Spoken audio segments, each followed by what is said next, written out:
Now this morning, Aaron Carotta has made a pretty interesting discovery in Marquette. Tell us more about it, Aaron. I'm always excited to find these discoveries on these stories, Vicki, and good morning to you. Good morning to everyone at home. His name is Gearhart. He's in Marquette, and he's one of the few blacksmiths in the UP. The only one in Marquette that's full-time that I've found, and he's going to be with us in the next half hour. He basically takes a creative idea like this, turns what our region is known for, iron and copper and some other metals, into something like this, and then for the clients ends up with a finished product like this. Pretty cool stuff. And he's starting the fire, getting this ready, and he's agreed to meet with me on camera. One of the few appearances that I've been able to get. And we'll be pulling teeth, I think, a little bit, but not too much, right? Right. So when we come back, Vicki, I'm going to get you some more inside scoop on this and tell you a little bit about his display that's coming up at Travel Marquette starting next month. For right now, I'm Aaron Carotta, live in Marquette, TV 60. All right, thank you very much, Aaron. We'll catch up with you again in the next half hour. This morning, Aaron Carotta has found a man who's been practicing blacksmithing for over a decade now. So Aaron, tell us more about how he got started. I am trying to figure it out myself, Vicki, because he's the best known secret around, and he's live with me in Marquette, and we're in his workshop. His name is Gearhart, and he makes some of the most amazing products that you probably have seen and didn't know where it came from. Now you do. Good morning, Gordon. Good morning, Aaron. Thank you for giving us the time this morning. Oh, you're welcome. You're a very humble man. I know you make signs. There probably isn't even a sign for your shop, but I appreciate you allowing us to learn this process. Tell me about the process from a layman's point of view. From a layman's point of view, what I'm doing is heating up steel in a fire at my forge, and then I'll be hammering it both on my anvil and with a pneumatic air hammer that will quickly shape a hot piece of steel into a bare face. The bare face is used on a belt buckle that is awarded for the Polaroid bike race. And today you're going to actually show us the process of doing that? I will be forming a bare face, yes. Okay. Now, if we can ask a couple more questions with you, what is the typical way that if someone wants to learn this process, how would they even get involved? You studied at MMU's course, right? Yes, I took classes at Northern 30 years ago? With Professor Dale Weidig. Okay. And from that beginning, I've been working in Marquette for 30 years. Like a typical Youper, you left for a year and came back into the amazing sport? I've done my time in other places, and I've always been drawn back to the UP because of the water and the rocks and the trees.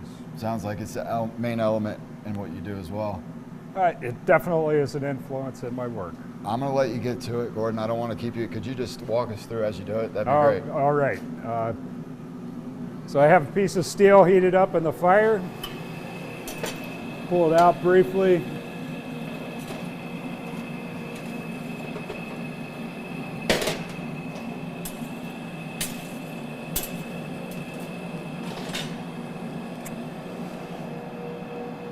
So when that's hot enough, I will hammer it using this piece of machinery. What is the name of that machine?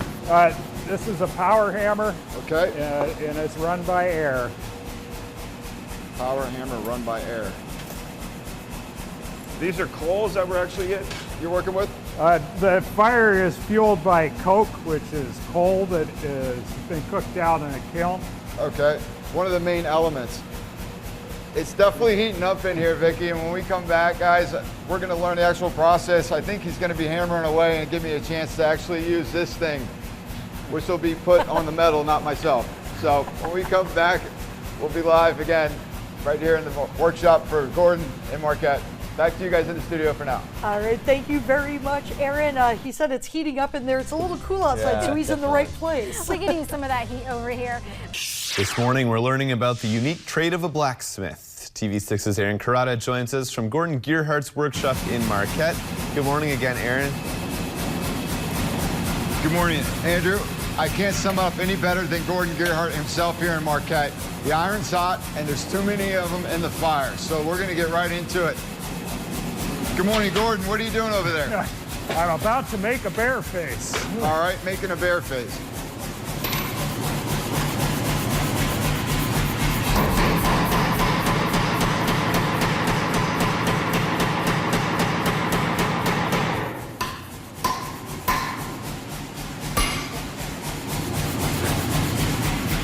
That's exactly it. And now, we're gonna strike while the iron is hot. And I'm gonna show Aaron how it was done before the power hammer. All right, we're striking while the iron's hot. He's using, those coals are not actually coals, they're different. All right, so here we go, guys. Almost hot. What do we, The key here is to actually hit exactly where he is hitting. and I would be called a striker, is that right, Gordon? That is correct. What we're doing is just making this bar longer. All right. That's a workout, Gordon. That is a workout. It is a workout. Keeps the guy healthy. This is what happened years ago in the factories, is that right? In various blacksmith shops all over the place, the master smith would have a striker and make things like this. And this is what you've been doing for the community, the finished product. That's This is a belt buckle for the pole roll bike race. And the bare face that I was working on would be trimmed out and become the centerpiece of this belt buckle. Starts with this, gets to this point, and then finishes like that? Correct. Wow. Yeah, that's the basic procedure of making one of these bare faces. You're doing it in a very environmental way, too. You're not using coals. No, I burn coke in my forge, which is basically carbon. Burns without smoke and fire. So it eliminates some of the air pollution that was once prevalent in industrial towns all over the country. There's three main tools that you had, too, that you told me about. This one is called? We have the anvil, Okay. the vise, Okay. and the forge. And the forge. That would be the heart of the blacksmith shop. That is the heart, aside from you, Gordon, because you're the heart of the community doing what you're doing. And if you want to be part of this, thank you. If you want to be part of this, Andrew, you can. Travel Marquette down here in Marquette is actually going to be putting some of his things on display. I'm going to have a story about this evening. You can learn more about it in the evening news tonight. But if you'd like to actually see Gordon's work, and you don't have time to order something, you can go to Travel Marquette and they'll be on display pretty much for the next 2 months. Yes, and 0 Degrees Art Gallery on 3rd Street. For full details. There it is. Thank you for your time, Gordon. It was great to work with you. I appreciate it. Maybe I'll be a striker one day. For right now, I'm Aaron Carotta, live in Marquette, TV6 News. Thank you so much, Aaron. As we can